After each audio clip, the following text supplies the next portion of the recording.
Hi, and welcome back to Ghosties. I'm Macy. And I'm Natalie. Just in case you're listening to this on a nighttime drive down a spooky, desolate road, we've got a special episode for you. Oh no, I don't like this already. We're talking about haunted roads. And there's something extra creepy about barreling down a path in a massive metal box at night, and you just add ghosts and you got yourself a good time. You're gonna have to drive home tonight. I don't want to. I was thinking when you were on the way over here, I was like, roads. Something I encounter every day of my life. I don't like it. Yeah. Luckily, these are very specific and not close to us at all. So we'll be good. But like The potential is there. yeah, any road, it's the probability is not zero. Yes. And we hope none of you are driving down a haunted, spooky road right now. If you are, email us. Let us know. Ever since we did our episode on paranormal games and we talked about the 11-mile road, all I could think about was other haunted roads out there. What is out there? And so I felt it fitting we do an episode like this. I'm scared. There's plenty of roads to choose from too. So we're probably going to have to revisit this another time. Let us know if you're interested by the end of this, because there are tons. There are tons to choose from. But today I picked 3. We've got Bragg Road in Texas, the Belchen Tunnel in Switzerland, and Shades of Death Road in New Jersey. Interesting. I like that name. Me too. Sounds more woo-hoo. Me too. It's a pretty good one too. Also, for our tea today, we've got Spice and Tea Merchants. I can smell it wafting over here, and I'm just gonna let y'all know I'm not tasting it. I poured myself a mug of root beer. It's called Lapsang Souchong, I think is what I'm saying it right. It's a Chinese black tea dried over like smoky pine. So it smells like campfire, and I'm honestly scared. So we've also got water. Ooh. Just in case, because I'm actually scared. We have spent like an hour before talking because I've just been stalling because I'm scared to try it. So let's get it over with. Yeah, the smell keeps wafting over to me, and it literally just smells like bark from a tree. Yeah. So let's go, I guess.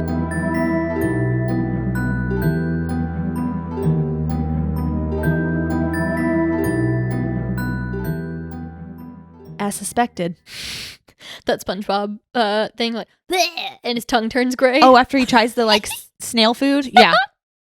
Yeah. Is it that bad? It has now engulfed my entire throat. It feels like there's a campfire in my mouth. That is horrifying. I have nothing else to say.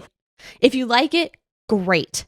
I don't. I am drinking Mug brand root beer from a mug. So, Very fitting. Yep. I didn't drink root beer for several years because at my first serving job at a pizza place, there were olives, black olives, and they came in a big can. I hate black olives, and the smell of them make me sick. And one of my coworkers made a comment about what they might smell like. So that kind of stuck with my head. And as they were draining out the juice, I caught a big smell of that juice, and I was drinking a root beer on my shift. So it ruined it for you? And I puked. And had to go home because I kept puking because of the smell of the olives. And I kept thinking about it. So I did not have root beer for probably 5 years. And I'm just starting to like it again. Devastating. And I don't really drink soda, like, ever. I don't drink soda, but when I do, it's root beer. Yep. Every time I go to the movies, I get a big popcorn and a large root beer. I get a frozen Coke. But, yep. So I'm starting to like root beer again. I might have to go home and throw up because this tea. It smells pretty bad. You think the ginger was bad? Is this worse? This is worse. I'm kind of want to try it. Like, it's not like it just no, it tastes bad. I'm not even going to try to sugarcoat it. It doesn't taste good. But it's also just this added layer of, it doesn't taste like tea. It is like liquid campfire. So if you're watching this right now, please go buy this tea. Please do and try it. Let us know what you think, because that'll be our next giveaway. I don't want to suffer alone. Our next giveaway, we're going to give you the rest of the bag of this tea. Bag. DM us if you want it. Let us know if you want it. We'll gladly send it to you. Imagine. I'm being so serious. No, yeah. DM us if you want it. Because I'll send it to you. We're not. It's probably going in the trash if you don't. So. Oh my gosh. Okay. I'm being serious though. I am too. Anyways, let's talk about roads. Okay. So to start off, I wanted to know, because I don't think you've ever told me. If you have you ever been on a road, maybe at night, where something... Okay, yeah. No, where something spooky or weird has happened? Besides the railroad conductor. Yeah. You have? It wasn't paranormal, unless you consider UFOs paranormal. Because me and Kayla, we were driving home late from a football game. It was a away football game, and we cheered. So we were really late getting back and had to unload the bus and do all that. So it was probably like 1 or 2 o'clock in the morning by this point. And we're driving down the long, dark dirt road to get home, and we saw this thing like floating there, and it was like floating weird. And I was like, that's weird, Kayla. Do you see that? And she was like, yeah. And then so she stopped and it stopped. And then she went and then it went. And I was like, oh my God, we got to go. Y'all were going to be abducted. Literally. And so we were driving, like we drove fast all the way home and like ran inside. Did it follow you the whole way home? Or it went fast, but I don't know. I don't remember because kind of like lost it in the trees. But yeah, we saw, that was the second UFO, or no, that was the first UFO sighting I ever had. Okay, cool. Both sightings were on that road. Really? Yep. Interesting. Yep. We're going to have to like do some investigating, ask some people around. But yeah, that happened. That's crazy. And if you ask Kayla, you might have told me this story. It sounds familiar. I'm pretty sure I have. And then I was like, yeah, Kayla, remember? And she's like, no. I heard someone say the other day, I don't remember where, but they said UFO sightings. What if they're just like space tourists and they're coming to our planet? Like, this is planet Earth. Oh, no. Down there, it's a human driving in their car. And we're just like, what is that? Yeah, and they're just like, oh, honey, did you see them? Bring the kids over here. Look, there's a human. Imagine, and we're just like, run. I imagine that's how ants feel. Yeah, I was gonna say that. That's my only weird experience on a road. Other than that, I was always terrified driving down the dirt road to get home. And one time, one of my friends was like, oh, when you're driving down that long, scary road, I hope you don't see a lady in a white dress following you. And I literally think about that to this day. Tears down the road, streaming down your face, just like, get home. Don't look out the windows. Literally, the last time I went to Mom's house, I was like, oh God. I couldn't drive down that. I couldn't drive down that road without music blaring because if I sat in silence and thought about it, it was scary. Very scary. There's something ominous about that road. Mm-hmm. But that's not the road we're talking about today. Our first one that I wanted to start with is one that our mom has been on and has had experiences on. I remember. I don't remember everything, but I remember her talking about that. She didn't know this episode was coming up, and she texted a link to photos of these like hauntings while I was researching for this episode. So I was like, okay, this is fate. We have to add it in. So located between Beaumont and Livingston in a part of southeast Texas, some refer to as the Big Thicket, there is a road that begins near Saratoga and ends at the edge of ghost town called Bragg Station. At the entrance of Bragg Road, you'll see a sign stating Ghost Road Scenic Drive, beckoning you to take your car through the desolate 8-mile stretch of dirt road. Surrounded by nothing but trees on both sides, Bragg Road gives you the sense that you're not out there alone, particularly when you enter at night. And this is when the hauntings take place. No, I'm already scared. So as you take the slow 20-minute drive over the sand and gravel, the stars and moon barely visible through the line of trees hanging over, it's pitch black and hardly a single car passes by. It by no means is a well-traveled road. There are no homes or businesses along the shortcut through the woods, and it's very quiet, aside from the sounds of unseen animals and your tires crunching underneath you. Some will turn out their headlights as they slow to a crawl, on the lookout for what so many have seen before them. As your lights flicker on and off, you notice something up ahead. You can see the sudden appearance of a single bright light just down the road. It doesn't usually move, though it can sometimes be seen swaying. It is also occasionally accompanied by a figure of a man just behind it, seemingly holding the light. Oh no. No matter how far you drive, the light seems to stay in the same place, never allowing you to catch up or even escape. Some say it looks like the light of a lantern. Others claim it looks like it could be an oncoming train. And just as suddenly as it appeared, it disappears into the dark night. Still no person or vehicle coming in your direction as you finally exit and turn onto the highway. I really hate that. Spooky stuff. For this portion of the episode, we are once again returning to the railroad because in 1902, the Gulf, Colorado, and Santa Fe Railway put in tracks in the Big Thicket, creating a route through Saratoga that carried people, cattle, oil, and logs from Beaumont daily. It was an essential part of business for the area at that time and worked well for 30 years. And in 1934, when cars and trucks were becoming a more popular mode of carrying freight, the railroad company pulled up the rails, sold the road to the county, and opened it up for public travel. It has continued to be used for close to the last 100 years, and it traverses through some of the densest woods in the area of the state. It is mostly used by hunters and people looking to see the mysterious light of Saratoga, and there have been sightings of the light even before the tracks were pulled up, and it's been seen countless times since then. Is there like a theory on what it is or who? Yes, we'll get okay. there. The first time it was written about in print was in 1960 in the Kuntz News. So that's a local, like a town nearby, their newspaper, I guess. As for why the road is considered haunted, nobody truly knows. But there are a few unsubstantiated stories that could explain the glowing specter, and some of them date back further than the creation of the road itself. The first story tells of a Spanish conquistador that buried some of his gold out in the thicket, but was killed before he could return to it. The glowing light appears to lead treasure hunters to the location of the buried treasure out in the woods. Maybe it's the conquistador returning in the afterlife, longing for someone to find his lost riches. Has anybody ever looked? I don't know. I don't think so. I'd like to believe that theory. It's pretty thick woods, so Yeah. it'd be kind of like having to push through the briar and bramble and stuff, so it'd be kind of hard. I don't know, but that's a fun one. Yeah. It's not scary. No. Well, I mean, still, it's like a ghost, like, hey, over here. Yeah, but Come follow like me. for treasure. Yeah. So it's fun. Another tale claims that the light is the ghost of a night hunter who carried a flame through the thicket while searching for his family's next meal. He was lost in the woods and never able to get back home. The light is his fire, still burning as he wanders at night, unable to stop or rest as he searches for a way out of the mud and briars. Oh, that's sad. That one's I a don't sad like that one. This isn't the only claim that the light is a flame still burning from the past.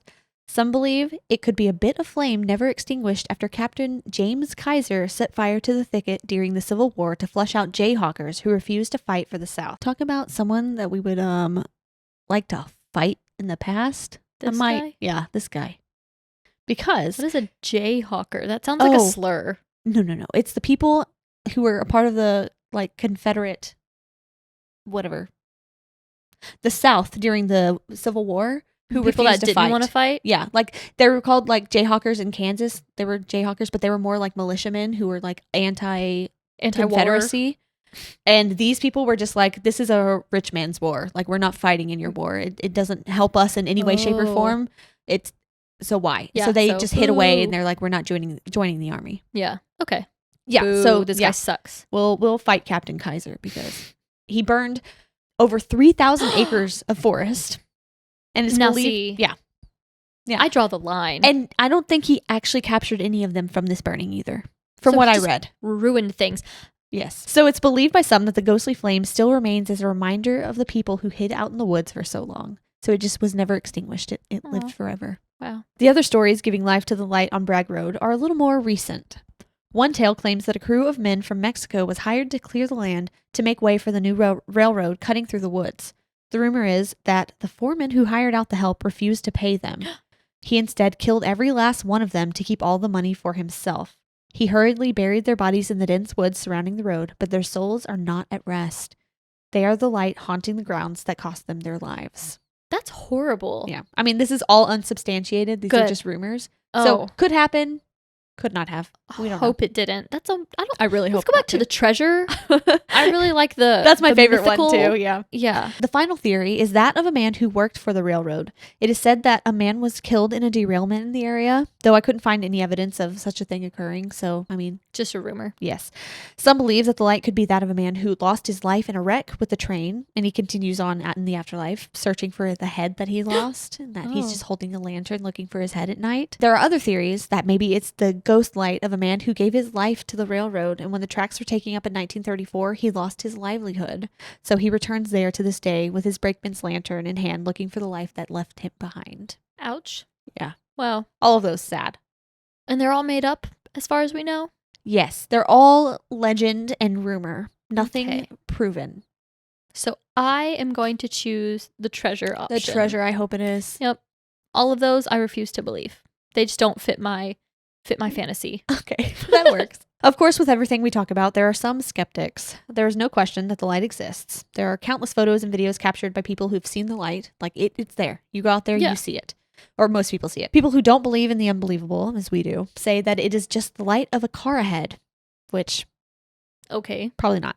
Or maybe even the reflection of headlights, your own headlights. Reflecting on what? This doesn't really account for the sightings of the light when the road is just desolate. Like, what is it reflecting off of? Like, Or when it was a railroad, too. yeah. Okay. It's kind of swampy in there, too. Hmm. So there's like a little bit of swamp in the dense woods.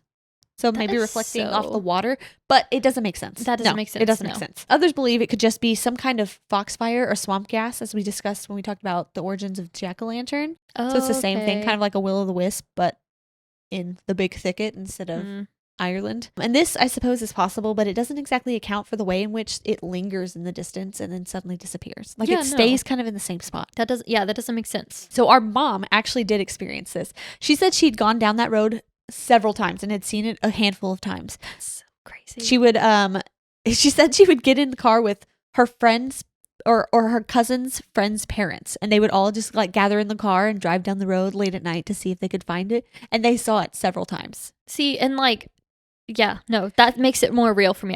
100% believe this one. Yes. 100%. And she said she had a friend who had a picture of the light, and you could see the silhouette of a man behind it. Oh, I want to go. I know. Me too. No, but not really. I want to go to all of these. What was the next one? Like Switzerland or something? Yeah. Yeah. I'd be down to go just to go to Switzerland. Okay.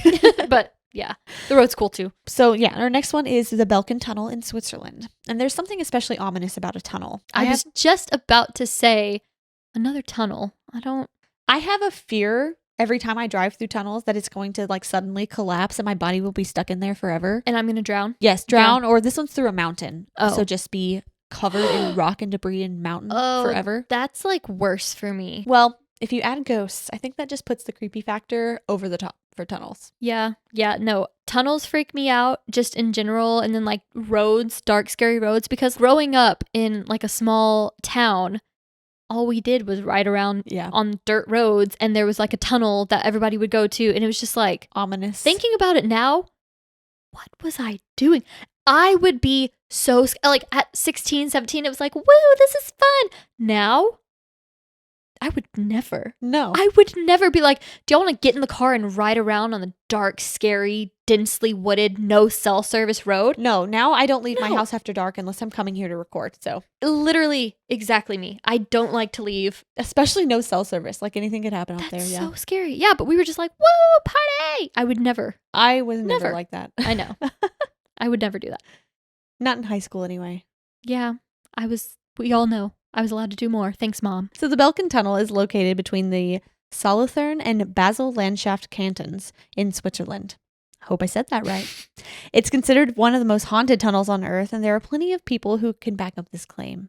The tunnel is 3,180 meters or 10,430 feet long. Oh, wow. So it's a long, long tunnel. Yeah. Oh, I don't like that. And it cuts through the Jura Mountains. It was first opened in 1966 as part of the A2 motorway that runs from Basel to Chiasso, I think is how you say it. Sure. So just a big, long road. And it's haunted by, you guessed it, a lady in white. Your favorite. Literally, they're everywhere. The worst part of this podcast is the mentioning of the lady in white and the lady in black, whoever she may be. People are just making things up at this point because you know what? Actually, when I die, if there's an option to like pick what I'm going to wear, pick your avatar and you can like go through and cycle through the clothes. I'm going to be the lady in black and I will be seen and I will not be silenced. I hope you have a veil. Yeah. I will not be silenced. Yeah. Called the White Lady, she is often described as an older woman dressed in all white. She is spotted along the roadway outside of the tunnel, seemingly hitchhiking. She appears out of nowhere in front of drivers looking for a ride. For those brave enough to let her into the car, she doesn't say much. As the car makes it through the tunnel, the woman never makes it through to the other side. She will vanish from the seat of her car before the light of the other side shines through the windshield. The White Lady isn't the only spirit said to be haunting the area of the tunnel either. Why are people picking her up? They didn't know. I don't know. Sorry. I was just kind of zoned out. I was envisioning the whole thing. Scared. I was envisioning that whole thing. And then I also heard a noise outside. Did you not hear that just now? It might have just been me. So I was like trying to tune in. So the first reported ghost spotted near the Belchen Tunnel was in 1980. And it was another hitchhiking spirit. Though this time it was the figure of a young man. He was standing on the shoulder of the motorway outside of the tunnel. He is said to have disappeared before he entered the vehicle of the person offering him a ride and just left them stunned. They were like, "Oh, you need a ride?" and like opened their door and they turned back and he was gone. Oh.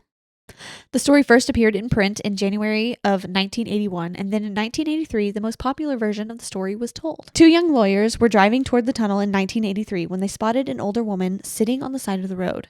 She looked in need of help, so the two women pulled off to the side and asked if she needed a ride. The woman thanked them for offering and got into their back seat. The woman was pale and looked ill, dressed in all white. The two young women were a bit concerned about her, so they began to ask questions. First, they inquired about where she was headed, though the woman remained quiet. Thinking she may not want to talk, the girls left her alone at first, but about halfway through the tunnel, they asked her about her health, wondering if she needed some, like, a medical attention. The older woman said to them that she was indeed not feeling well. She told them that she needed help and knew that something dreadful was about to happen. The two women looked at each other, worried, but when they turned back to look at the woman in the back seat, she had vanished. I have a question about stories like this. The people that claim to see and interact with a ghost and have like this long conversation. Well, it was short. Well, yeah, but like they had a conversation. She got in the car. Like they're seeing her. Is she just appearing as a regular person? Like they're thinking she looks like a normal person, just a little sick? Yeah. That is chilling. It could be anywhere. That is chilling. I mean, I would never pick someone up on the side of the road. No. So. No. Hope you're not in need of help when I'm around. Because yeah. It ain't coming to you. No. So rightfully so, the two women freaked out and couldn't understand where the lady had gone. There was nobody outside of the cars in the tunnel, and they were so spooked, in fact, that they drove to one of the first buildings that they happened upon outside of the tunnel and relayed the whole story to the owners of the business. They were like, this just happened. We have to tell somebody. The police were actually called, and it was reported on in the newspaper that week. What were the cops going to do about it? I don't know. Maybe look like maybe she like rolled out of the car. I don't know. They didn't know. They were like, we saw her. We talked to her. We don't know where she needs went. Help? Okay. Yeah. I mean, I guess if you're just Lady in White was ever found. freaking out. Okay. Never mind. Because who do we? The police. Yeah. Someone help. Okay. That makes sense now. Now saying it out loud, I get it. Since this first report of the Lady in White, there have been a plethora of police reports made about the hitchhiking old woman, among other sightings. That? Like in and around the tunnel. Yeah. Who is she? Do we know? We don't know. There's no origin story? Is there just a bunch of like legends and rumors? Yeah. Too. Ugh, okay. I want some cold, hard facts. There aren't any for any of these. I'm sorry. Okay. Some theories say that she could be a victim of an accident that happened near the tunnel, and she's still out there trying to get to her destination. Her prediction of a dreadful event about to occur could just be her remembering kind of subconsciously, if ghosts have a subconscious, I don't know, what happened to her on her drive through the tunnel. So she just knows something dreadful will happen to her. She just doesn't know what. Mm-hmm. And then suddenly she disappears, I guess, when she or where she had her accident. Mm-hmm. That's one theory. I mean, that makes sense. There's another legend that claims a group of workers constructing the original tunnel were killed in a collapse, and their spirits still roam the area trying to get home after their shift. The cause of the eerie feelings and happenings that occur to those traveling through the tunnel may never be explained. There have been a few paranormal investigators and mediums who have tried to explore the area, but no one has gotten anything of substance, really. No proof.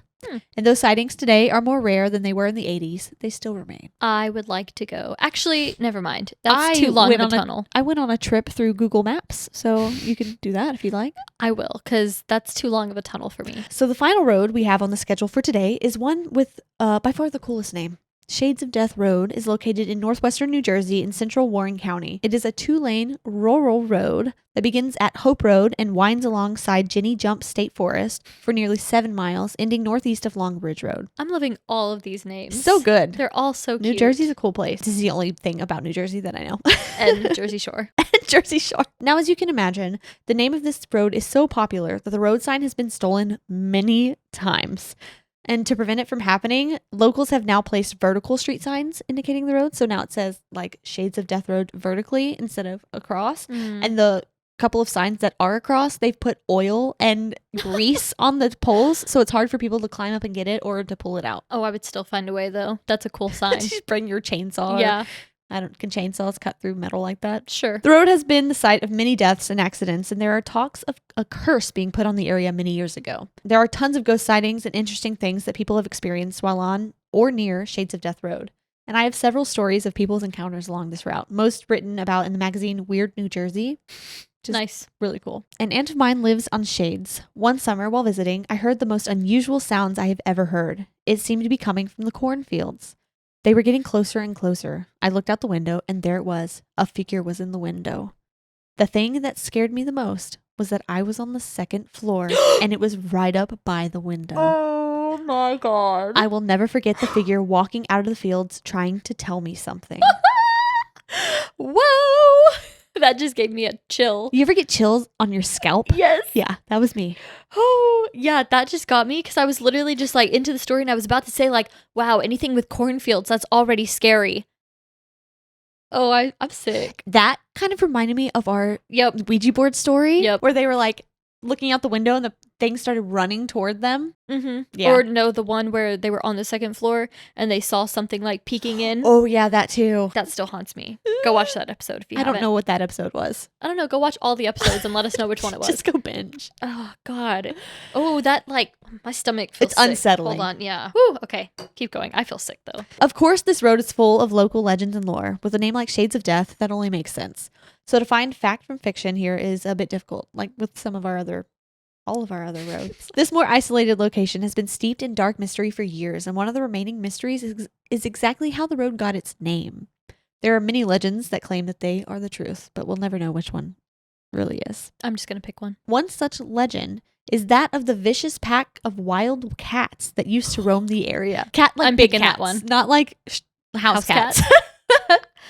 It's said that there were a number of lethal attacks on travelers down the road, and locals called it shades of death because of all the death and violence witnessed at the hands of nature and wildlife. Either way, I'm still picking that one. Okay. Whatever else you tell me is false. It is pretty top. That's the one. Yeah. Other stories of death and violence come from the hands of bandits that lived in the area centuries ago. A band of squatters and gangs of vile men would get into fights with each other and travelers in the area over women and riches. Their fights would turn murderous and often end in the death of one or more of those partaking. Eventually, local townspeople had enough of these highwaymen and bandits laying wait for their next unsuspecting victim and captured and enacted their own versions of justice on them, leaving their bodies swaying in the low-hanging trees along the path to act as warning to anyone else with intentions on committing crimes in their town. I don't like that one. It's awful. A horrifying visual. These aren't the only rumors of murders occurring underneath the low-hanging shades of the trees along this route either. Local legends talk of several murders being carried out and covered up along Shades of Death Road. In the 1920s and 30s, there were several brutal murders that were discovered along the section of rural New Jersey. One man was bludgeoned to death with a tire iron over some gold that he had in his possession. His body was found on the side of the road the following day. Another account detailed a woman who had beheaded her husband after a fight. She is said to have dragged him out to Shades of Death Road and buried his body on one side and his head on the other. What did he do? Not anything that deserves that. I need to hear the facts. Oh my God, you're awful. I'm kidding. The last murder to have been reported in the area was that of a local man named Bill Cummins. He was shot on the road and buried in the mud off the side. His murder was never solved. Some believe that the spirits of all these murder victims still haunt the winding road. Well, yeah. That's a lot. The final theory, and the one that kind of makes the most sense, as to how Shades of Death got its name, has nothing to do with crime or vicious attacks by wild cats or anything, but it's because of mosquitoes. What? Because these beasts are the bane of my existence, and I hate them. 2 of them landed on my leg today at the same time. They're everywhere. I literally wanted to chop my leg off. I hate it. They make me mad. Oh, I'm itching. What is the point? Someone point out to me the point, the reason we have mosquitoes on this earth. Please. We don't need them. We don't need them. I don't need them in my life. Anyway, I'm like worked up. Kill all the mosquitoes. The road, which some believe to have been once called Only Shades Road, traverses an area known as the Great Meadow, which used to be a marshy swampland. And near the 1850s, it's believed that those who had settled in the area had a sudden and widespread outbreak of malaria caused by all the mosquitoes that lived near a cliff face along the road. The death toll was extraordinary and came yearly with the resurgence of the insects when the weather turned warm again. Thus, Shades of Death Road was born. The devastation was so prevalent that a state-sponsored project commenced in 1884 to drain the swamp and get rid of the insects infecting everybody. Like, it was a problem. Yeah. Kill them all. I hate... I'm so itchy right now. This has just turned into a mosquito-hating podcast. There are so many paranormal experiences reported along this road. I read of one young man driving down the road in the daytime. He had claimed that when he looked in his rearview mirror, he could see a man on a horse following behind him. But when he turned around to get a better look, he wasn't there. Oh. So he turned face forward again and looked in his rearview mirror, and he was there again, only appearing in the reflection of his mirror. Don't like that. The mirror. The portal. There's also supposedly a bridge on a side street on Shades of Death Road that has a spooky legend surrounding it. It's said that if you stop in the middle of the road, turn your lights off, and honk your horn 3 times, the ghostly image of 2 young kids who were killed while playing in the road will appear in front of you. One reader of Weird New Jersey claimed to have attempted this. They didn't see any children, so they turned around and began their drive home. And as soon as they began to drive again, they saw a light appear behind them. It was one single light, like the light of Saratoga, but at the height of a large truck, like right behind them. And they tried driving faster, but the light remained in the same location, just on their bumper. They got to the end of the road at a stop sign, but as soon as they looked in their mirror to check if the light was still there, it was completely disappeared with no explanation. I don't like that it's 3 times. It's always 3. Yeah. 3 knocks, 3 honks, 3... I think that's on purpose. I know, but it's all too spooky for me. Even if there's no, like, actual thing out there, like going out there looking for it, and I don't like that. Another haunting offshoot of Shades of Death Road is called Lenape Lane, named after the indigenous tribe that inhabited the land before the settlers. It is a dead-end street that is about 3/4 of a mile or 1.2 kilometers long. It ends at an abandoned farmhouse with an old stable right next door. There were reports of people visiting the stable late at night and experiencing a strange fog or mist surrounding their vehicle. The air will suddenly have a chill that it hadn't before, and apparitions will appear around the car. Some have reported seeing images appear on their windows in the fog. In addition to the fog, the white orb that I mentioned before has a bit more to its story. It's said that the orb chases you down the road trying to keep you away. And if the light stays white, then you should just quickly return home because you had great luck. If the light turns red, however, the occupants who see the red light are destined to die. Oh my God. How do we know this? Have there been people that saw the red light? Supposedly, yeah.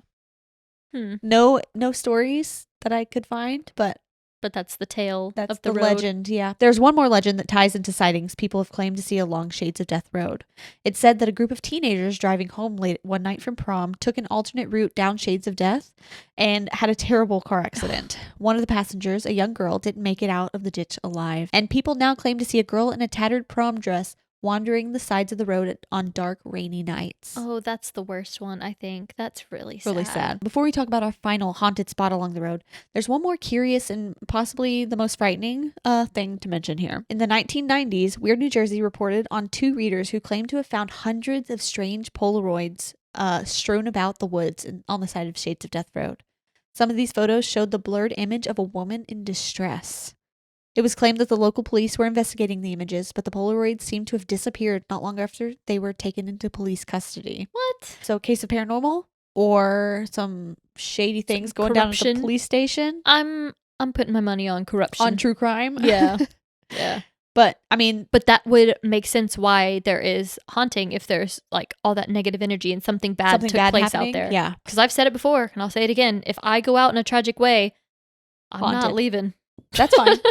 I'll probably, if it's possible, haunt anyway. Yep. But a good haunt, like a nice one. One that leads you to buried treasure. Yeah.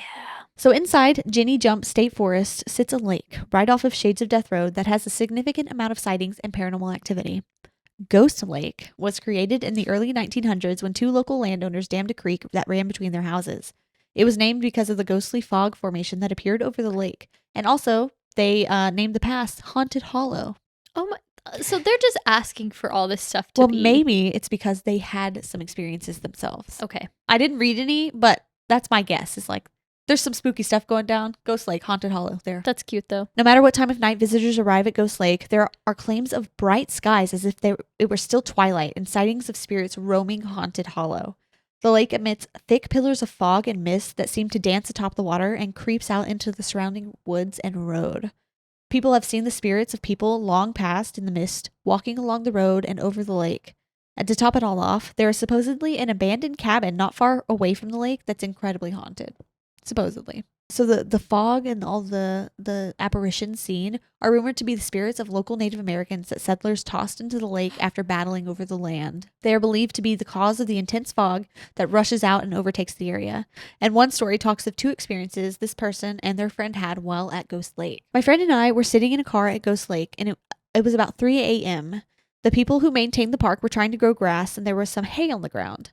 I saw the hay move like someone was walking on it. Footprints went all the way around the car for about 10 minutes. Oh. So could you imagine sitting in your car? They were probably just scared seeing footprints walk around their car with no body. Let's leave. Immediately, I would be gone. Just throw it in reverse. Yes. Yes. I'm with you. I mean, that's the only answer. They continue. There's also an old abandoned cabin right off of Ghost Lake.